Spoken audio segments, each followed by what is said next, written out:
Hi everyone, it's Emily from UTT and welcome to this week's Life in the UK study session. So the UK has a lot of names.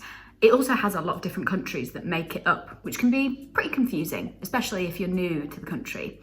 So this week we want to help you figure out which countries actually form part of the UK and all of the official terminology that goes with it.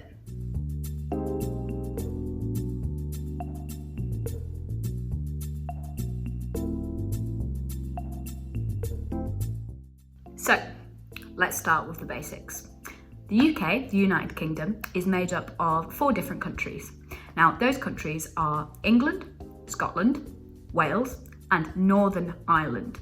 It's very important that you don't confuse Northern Ireland with the Republic of Ireland, which is the rest of Ireland, because the Republic of Ireland is a completely separate country. It is not part of the UK, which is the first major point of confusion for a lot of people.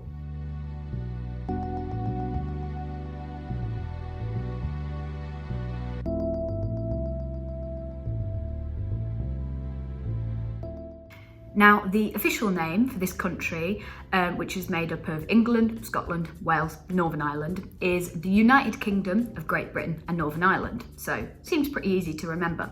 But when we say Great Britain, which a lot of people use interchangeably with the United Kingdom, we're actually only referring to England, Scotland and Wales, not Northern Ireland. So it's really important to try and remember the difference between those two names, if you can.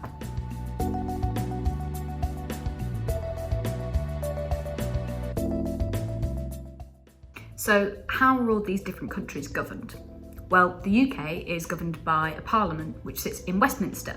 Westminster is in London, which of course is in England. Now that's quite far away from Northern Ireland, Wales, and particularly Scotland. So all of those different countries have their own devolved powers and their own sort of members of parliament that sit in their own areas. Now, we refer to these devolved powers in Scotland, Wales, Northern Ireland as assemblies. That's typically the term that's used to describe them. So it's important to remember that it's not necessarily all governed completely and directly by Westminster.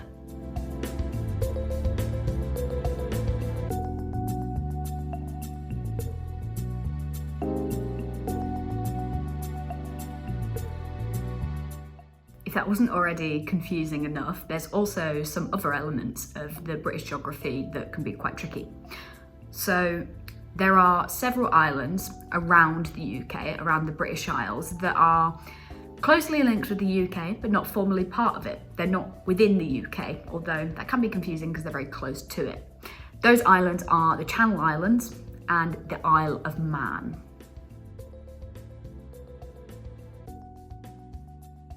The Channel Islands and the Isle of Man, they do rule themselves. They are self-governed. So because of this, they are known as CrownDependencies. So like I say, they're closely linked to the UK, but they are not within the UK. There are also several other British territories overseas that are actually quite far away from the UK, but that are sort of, as we say, like the Channel Islands and the Isle of Man, linked to the UK. These are places like the Falkland Islands and St Helena. Like I say, linked to the UK, but not part of it.